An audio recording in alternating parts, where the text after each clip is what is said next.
안녕하십니까. 오늘은 부득이 코로나 관계로 비대면 예배로 드리게 되었습니다. 우리 들빛교회 교우 여러분 각자의 자리에서 아름다운 예배를 드리시기 바랍니다. 이제 함께 마음을 모아서 예배 시작하도록 하겠습니다.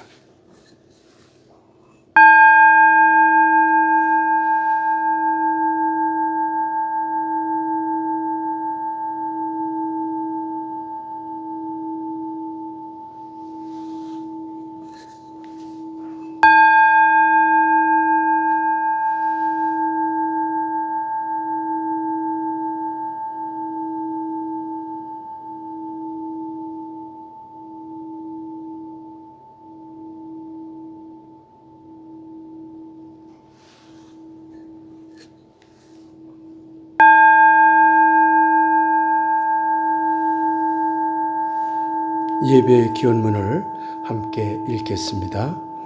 사랑의 하나님, 하나님은 모든 것이 충만하십니다.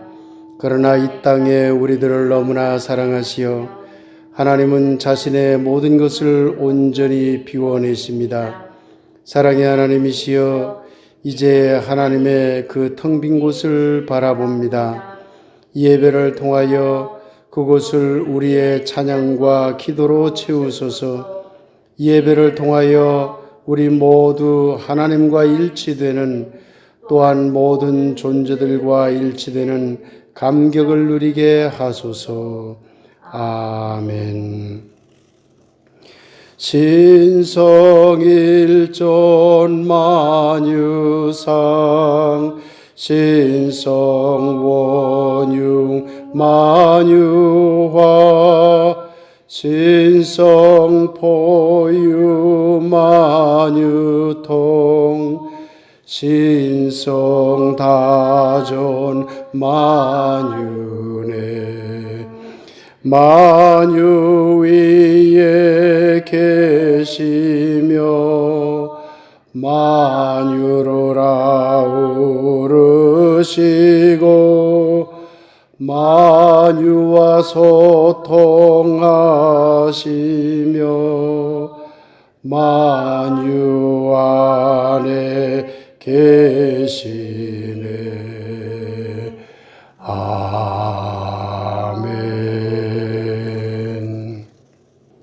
이제 오늘의 말씀을 함께 읽도록 하겠습니다. 로마서 3장 21절에서 22절까지의 말씀입니다. 함께 읽겠습니다.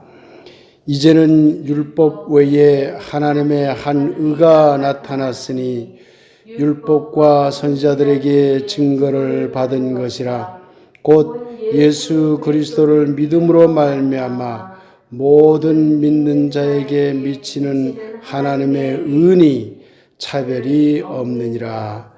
말씀을 받습니다. 아멘. 샤론의 꽃 예수, 찬송가 89장입니다. 함께 부르겠습니다. 샤론의 꽃 예수, 나의 마음에 거룩하고 아름답게 피소서. 내 생명이 참 사랑의 향기로 감대마다 풍겨나게 하소서. 예수 샤론의 꽃, 나의 맘의 사랑으로 피소서. 샤론의 꽃 예수, 이 세상에서 어느 꽃과 비교할 수 있으랴. 나의 삶의 한결같은 은혜와 사랑으로 가득하게 하소서. 예수 샤론의 꽃 나의 맘의 사랑으로 비소서. 샤론의 꽃 예수 모든 질병을 한이 없는 능력으로 고치사 고통하며 근심하는 자에게 크신 힘과 소망 내려주소서. 예수 샤론의 꽃 나의 맘의 사랑으로 비소서. 샤론의 꽃 예수 길이 비소서. 주의 영광이 땅 위에 가득해 온 세상이 주와 함께 아울러 영원 생명살이 하는 날까지 예수 샤론의 꽃 나의 맘의 사랑으로 비소서. 안녕하십니까. 반갑습니다. 네, 오늘은 기독교의 정의가 편하신가요? 라는 제목으로 말씀을 함께 생각해 보겠습니다. 오늘도 말씀을 들을 때에 아름답게 받게 되길 예수님의 이름으로 간절히 기원드립니다. 아멘. 지난 몇 주 동안 저는 정의에 관련된 설교를 했습니다. 유대민족의 정의관은 유대민족에게 이익이 되면 정의라고 판단하는 이른바 자민족 이기주의 정의관을 가지고 있었다고 말씀을 드렸지요. 그리고 바리새파들의 정의관은 자신들이 해석한 하나님, 자신들에게 이롭도록 해석한 하나님을 준거로 하는 정의관이었는데 이 또한 이기적 정의관의 하나라고 말씀을 드렸습니다. 그런데 예수님은 보편적 사랑의 하나님을 준거로 정의를 말하였습니다. 그래서 약자들을 보호하는 정의를 말했고 하나님의 보편적 사랑을 위해서 그 보편적 사랑을 거부하는 자들을 유일하게 분리해야 되는 그런 아픔을 수반하는 정의라고 그렇게 말씀을 드렸습니다. 그러면 그 후 기독교는 예수님의 정의관을 따라 보편적 사랑의 하나님을 준거로 정의 또는 의로움을 주장하였을까요? 그런데 전혀 그렇지 못했습니다. 어떻게 된 일일까요? 이를 제대로 알기 위해서는 유대인들의 신관, 유대민족이 생각하는 신을 어떻게 이해했는가 하는 그 이야기를 먼저 알아둘 필요가 있습니다. 유대민족은 여호와 하나님을 믿었습니다. 그런데 같은 여호와 하나님을 믿는다고 하면서도 그 여호와 하나님을 어떤 신으로 생각했느냐라는 점에 있어서는 사람마다 달랐습니다. 이걸 크게 정리하면 한 그룹은 출애굽 히브리들이 믿은 여호와 신 이해가 있었고 또 한 그룹은 다윗 왕조를 신봉하는 사람들의 야훼 신 이해가 있었습니다. 이 두 가지는 매우 다릅니다. 출애굽기 3장 14절 내용을 우리는 잘 알고 있습니다. 하나님이 모세에게 이르시되 나는 스스로 있는 자이니라 또 이르시되 너는 이스라엘 자손에게 이같이 이르기를 스스로 있는 자가 나를 너에게 보내셨다 하라 하는 매우 중요한 신고백에 대한 내용이 출애굽기 3장 14절에 나옵니다. 여기서 말하는 나는 스스로 있는 자이다 라고 하는 이 선언은 이때 말하는 여호와 신은 모든 존재를 아우르는 너무나 보편적인 신이며 최고의 신이며 그런 보편적으로 모든 존재를 아우르는 유일한 존재라고 하는 선언입니다. 출애굽 히브리 공동체들은 신을 그렇게 믿었던 것이죠. 이것을 흔히 우리는 에흐의 아셀, 에흐의 전통이라고 부를 수 있을 것입니다. 그러니 출애굽의 히브리 공동체들이 믿은 야훼는 강자들만을 위한 신이 결코 아니었습니다. 도리어 누구나 보편적으로 아우르는 신이었기 때문에 그 당시에 사회적인 여러 가지 핍박을 받았던 사회적 약자들에게 매우 중요한 신으로 인식이 되었던 것이죠. 당시 이집트나 가나안의 신인식은 강자들의 신이었습니다. 강한 신, 약자들의 신이 아니었습니다. 그래서 출애굽 히브리 공동체가 약자들의 신의 개념을 도입한 것은 당시로서는 매우 획기적인 신인식의 전환이었던 것입니다. 그런데 성서를 살펴보면 같은 여호와 하나님을 믿는다고 하면서도 다윗 왕조를 옹립하는 그룹들은 그 여호와 하나님을 다르게 이해했습니다. 사무엘하 7장 8절에서 16절에 보면 나단 선지자 이야기가 나옵니다. 그러므로 이제 내 종 다윗에게 이와 같이 말하라. 만군의 여호와께서 이와 같이 말씀하시기를 내가 너를 목장 곧 양을 따르는 데에서 데려다가 내 백성 이스라엘의 주권자로 삼고 너가 가는 모든 곳에서 내가 너와 함께 있어 너의 모든 원수를 너의 앞에서 멸하였은즉 땅에서 위대한 자들의 이름같이 너의 이름을 위대하게 만들어 주리라.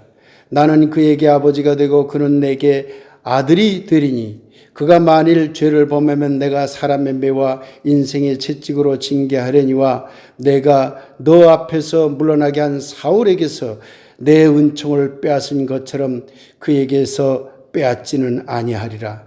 너의 집과 너의 나라가 내 앞에서 영원히 보존되고 너의 왕위가 영원히 견고하리라 하셨다 하라. 다윗이 주위의 적들을 다 물리치고 평안해졌을 때 나단 선지자가 나타나서 다윗에게 한 말입니다. 그런데 이 말을 들어보면 나단이 말하는 여호와는 만군의 여호와예요. 전쟁하는 신이라는 것이죠. 권력을 좋아하는 신이라는 것이죠. 여러분 만군의 여호와 만군의 여호와 그러는데요. 또 어떤 때는 만군의 하나님이라는 말도 나오죠.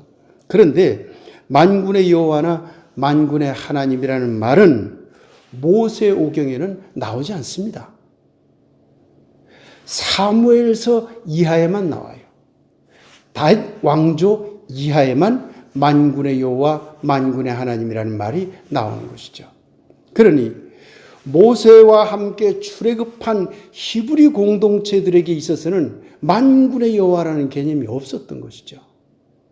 다윗 왕조 신학으로 넘어가서야 만군의 여호와, 즉 전쟁하는 신의 개념, 승리를 가져다 주는 신의 개념이라는 것이 도입된 것이라는 걸 알 수가 있는 것입니다.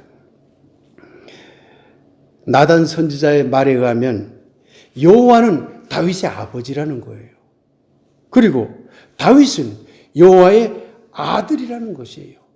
다윗마저 신격화하고 있음을 알 수가 있습니다. 더군다나 다윗이 나쁜 짓을 해도 여호와는 사울에게는 은총을 뺏어버렸지만 다윗에게서는 빼앗지 않고 왕위를 견고하게 해주겠다.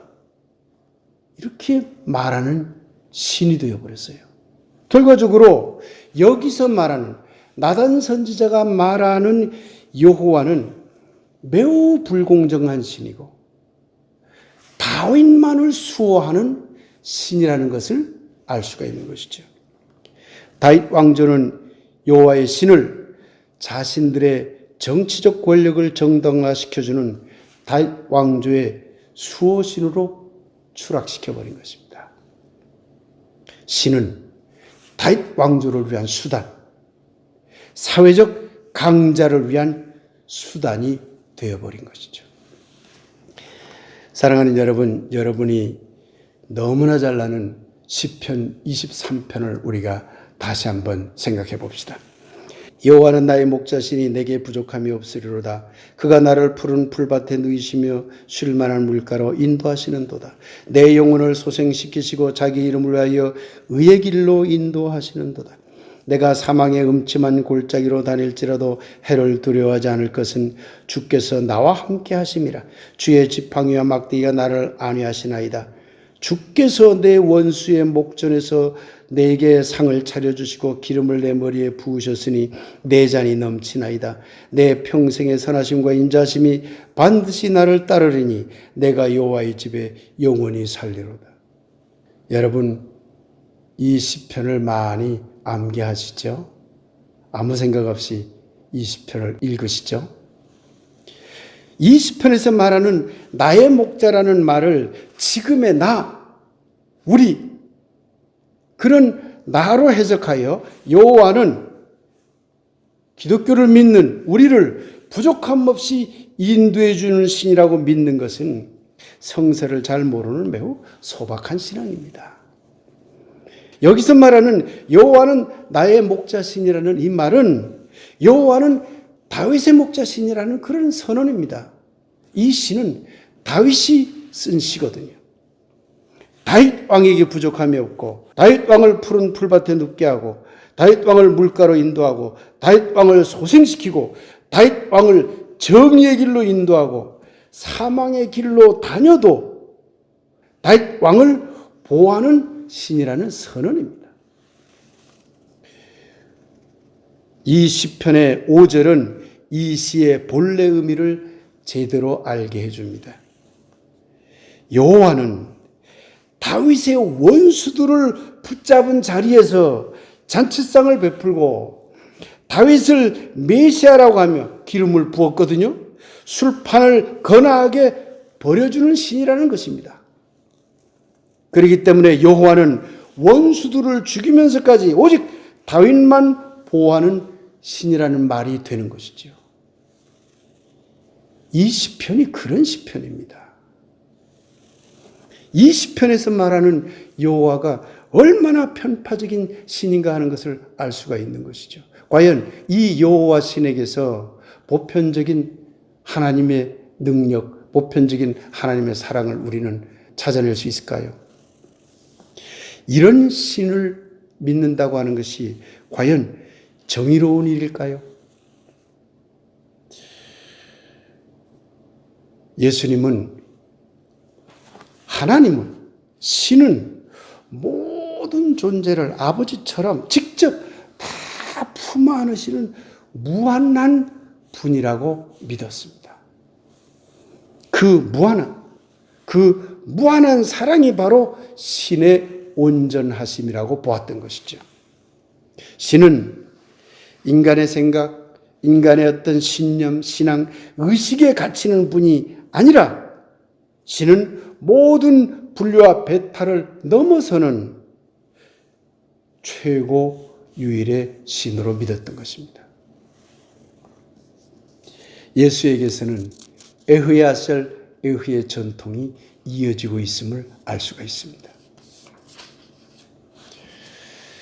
그러니 그런 신의 온전하심, 무한함과 무한한 사랑하심을 따라 우리도 아무런 배타 없이 누구나 함께 어울려 살아가자는 것이 예수의 주장입니다. 그래서 예수는 누구나 함께 어울려 살아가는 그런 나라가 곧 올 것이다. 이것이 하나님 나라다라고 외친 것입니다. 예수의 복음, 기쁜 소식은 모든 존재들이 함께 어울려 살아가는 나라, 곧 하나님 나라가 올 것이고 우리 모두 그 일에 참여합시다 라는 것입니다. 이것이 예수의 기쁜 소식입니다. 이것은 당시 사회적 강자, 곧 다윗 왕조의 수호신을 믿는 자들에게는 매우 위협적인 말이 되었을 것입니다. 왜? 다윗 왕조의 수호신을 믿는 자들은 강한 권력을 가진 자들을 보호하는 신으로 믿었기 때문에 그 밖의 사람들 또는 사회적 약자들에게는 관심이 없었거든요. 그런데 모든 존재들이 함께 어울려 살아가는 하나님 나라가 곧 올 것이다라고 선포하는 순간 자신들이 지배했던 피지배적인 사회적인 약자들이나 또는 다른 나라 사람들조차도 다 함께 어울려 살아야 된다는 주장이 되어버리기 때문에 사회적 강자들의 입장에서는 예수의 주장이 매우 불편한 것이 되었을 것입니다.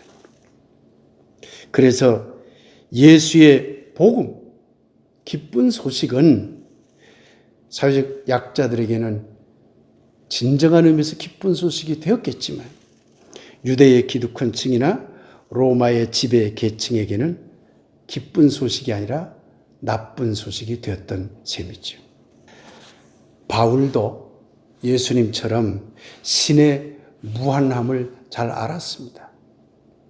무한한 사랑도 잘 알았습니다. 매우 발전적인 신이해를 한 사람입니다. 만유 위에 계시며 만유를 통일하시며 만유 안에 계시는 하나님을 고백한 사람이 바울입니다. 이를 흔히 범제신론적 신이해라고 그러죠. 21세기의 신이해와 맞물려 있는 매우 소중한 신앙 고백입니다. 그런데 문제는 바울은 예수를 어떻게 생각하느냐 하는 점에서 예수 자신이 생각한 예수와 다른 예수를 말하기 시작했습니다. 오늘 본문 이야기로 들어가 보겠습니다. 로마서 3장 21절에서 22절 말씀 다시 한번 읽겠습니다. 이제는 율법 외에 하나님의 한 의가 나타났으니 율법 외에 하나님의 한 의, 이것은 예수를 말합니다. 율법과 선지자들에게 증거를 받은 것이라 곧 예수 그리스도를 믿음으로 말미암아 모든 믿는 자에게 미치는 하나님의 은이 차별이 없느니라. 예수님은 누구나 함께 살기에 하나님 나라 보편적 사랑을 실현하는 것을 정의로 보았습니다. 그런데 바울은 누구나 함께 살기에 하나님 나라를 실현하는 것이 정의가 아니라 예수 믿는 것을 정의라고 선언해 버렸어요. 예수 그리스도를 믿음으로 말미암아 모든 믿는 자에게 미치는 하나님의 은이 차별이 없느니라. 예수를 믿는 자는 의롭게 된 것이니 차별이 없다고까지 했어요. 그런데 이 말은요, 자세히 분석해 보면 예수를 믿지 않으면 차별하겠다는 얘기가 되어버리죠. 예수를 그리스도로 믿음으로 말미암아 모든 자에게 하나님의 의가 왔는데, 그러면 예수 안 믿는 자들은 하나님의 의가 없으니까 그들은 차별해도 된다는 얘기가 되어버리는 것이죠. 결국 바울은 보편적 사랑을 거부한 셈이 되어버렸습니다. 예수님이 하나님 나라 운동을 할 때 그때 예수님을 따랐던 민중들은 예수를 결코 경배의 대상, 곧 신앙의 대상으로 생각하지 않았습니다. 그런데 바울의 주장에 따르면 그때 예수님의 말씀을 듣고 실천했던 사람들도 예수를 신앙의 대상으로 믿은 것은 아니기 때문에 구원을 받지 못하는 사람들이 되고 맙니다. 이런 엉터리가 어디 있습니까? 예수가 가르친 것을 다른 사람들은 구원받지 못하고 예수를 신앙의 대상으로 믿는 사람들만 구원받는다? 바울은 예수와 너무나 다른 신앙을 주장하고 말았던 것입니다. 바울은 하나님 나라를 잃어버리고 대신 예수님 나라를 만들어버렸습니다. 바울 서신에는 그 어디에도 예수가 하나님 나라를 가르쳤습니다 라는 내용이 전혀 나오지 않습니다. 이런 그런 성서의 하나님 나라 이야기가 바울 서신에 없는 것으로 보아서 많은 학자들은 바울은 하나님 나라에 관심이 없었다. 예수가 진정으로 복음으로 전한 하나님 나라 운동을 제대로 알기나 했을까라고 의심을 품는 학자들도 상당수 있습니다. 예수를 믿으면 의롭게 되어 구원받는다. 예수를 믿으면 정의롭게 되어 구원을 받는다. 이 말이거든요. 디카이오스. 이것이 바울의 정의관이고 바울의 복음이었습니다. 바울의 복음은 하나님 나라의 선포가 아니라 예수 믿는 것을 선포하는 것으로 바뀌어 버린 것입니다. 결국 예수를 믿으면이라는 조건 때문에 예수가 주장한 누구나 함께 살기, 누구나 함께 생명 누리기는 예수 믿는 자들만의 생명 누리기가 되어 버렸습니다. 매우 배타적인 신앙이 되어버린 것이죠. 여러분이 잘 아는 바대로 초기 교회들은 바울이 주도했습니다. 그런데 바울이 주도한 이러한 초기 교회들은 예수를 믿으면 의롭게 되고 구원받는다는 단 하나의 캐리그마로 모든 신앙을 귀결시켰습니다. 그것만 하면 된다는 거죠.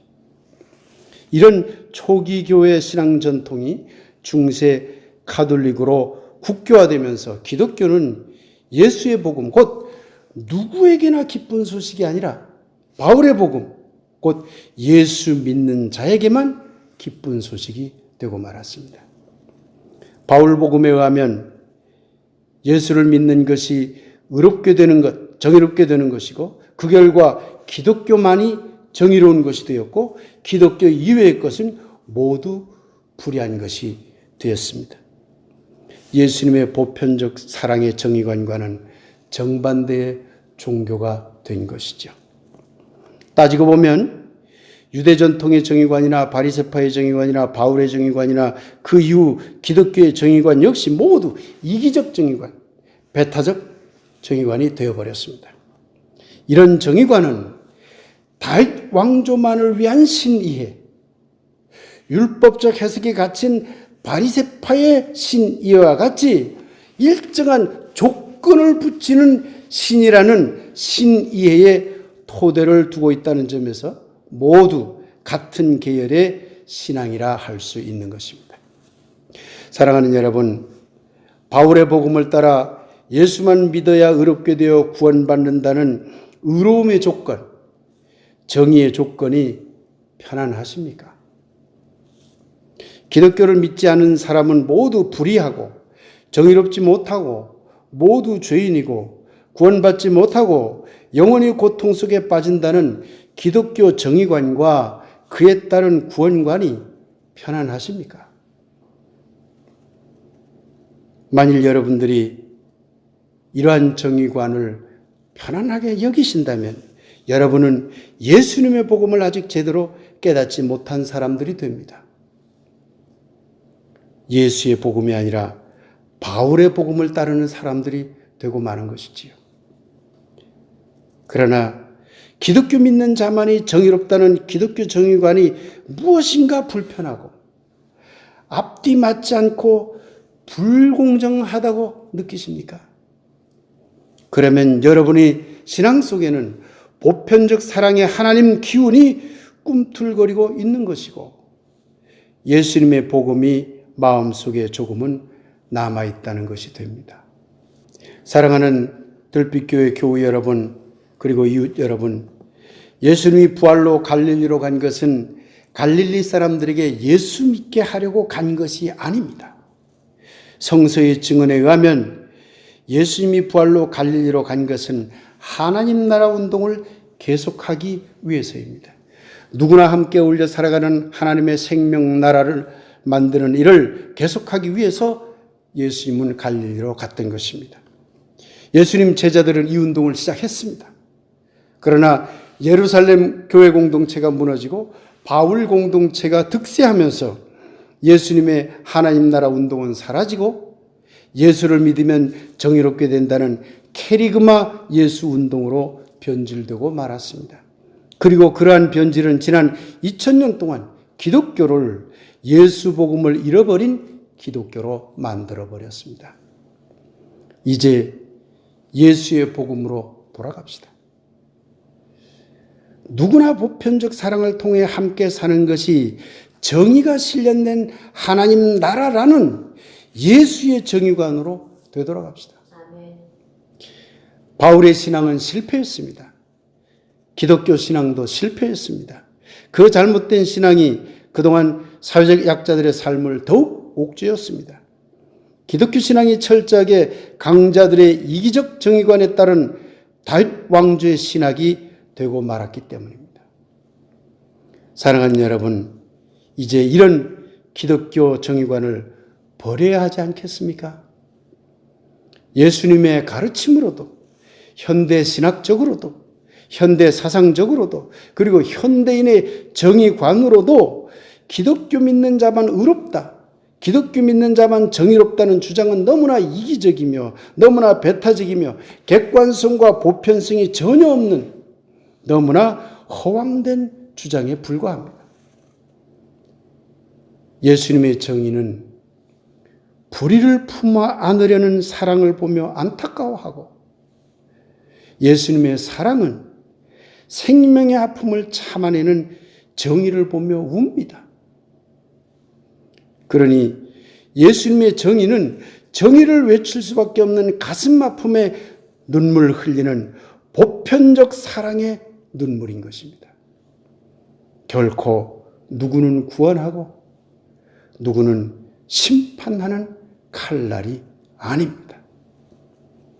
이 땅에 영원히 이룰 수 없을지 모르지만, 그러나 영원히 이루기 위해 애써야 할 보편적 사랑이 곧 정의입니다라는 예수님의 마음을 여러분 모두 간직하여 살게 되길 하나님의 보편적 사랑에 힘입어 간절히 축복하며 기원합니다. 아멘. 예수의 정의여 다시 부활하소서라는 말씀 묵상을 함께 들겠습니다.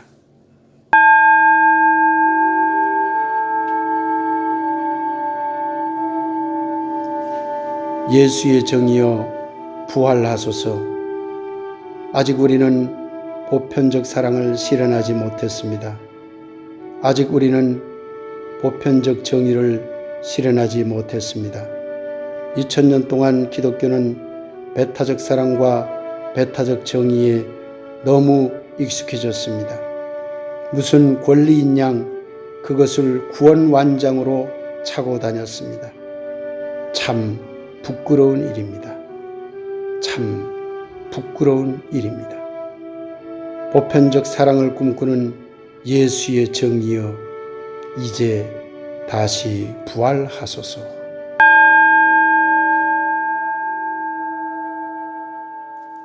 네, 교회에서 알려드리는 말씀을 전해드리겠습니다.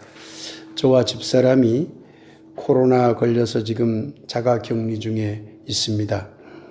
조금 저와 집사람이 조금 나아지고는 있습니다만은 아직도 많이 불편합니다. 그래서 부득이 이번 주만은 비대면 예배로 드리고 있습니다. 다음 주부터는 다시 대면 예배로 전환하겠습니다. 우리 모두의 건강과 평안을 위해서 기도로 연대하여 주시기 바랍니다. 서로 기억하는 것만으로도 소중한 기도가 된다는 점을 잊지 마시기 바랍니다. 이번 주에도 수련회가 이어집니다. 시간 되시는 분은 협력해 주시기 바랍니다. 특히 코로나 방역에 신경을 쓰도록 지도하여 주시기 바랍니다. 10주년 기념 행사에 적극 협력해 주시기 바랍니다. 다음 주에 대면 예배로 전환되면 제가 여러분들에게 자세히 설명해 드리도록 하겠습니다. 이제 신앙 고백 노래를 함께 하겠습니다.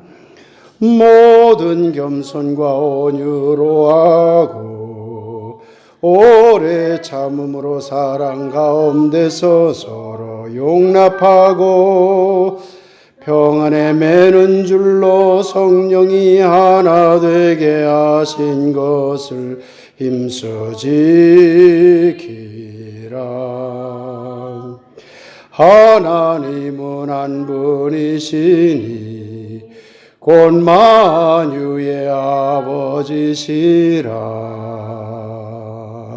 만유 위에 계시고 만유를 통일하시고 만유 가운데 계시다는 말씀에 의지하여 만유 위에 계시고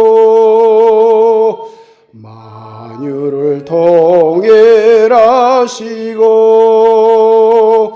만유 안에 계시는 하나님을 믿으며 겸손과 온유와 인내와 사랑으로 서로 화해하고 평안을 바라며 한 마음으로 살아가는 것이 참다운 우리의 신앙임을 고백합니다.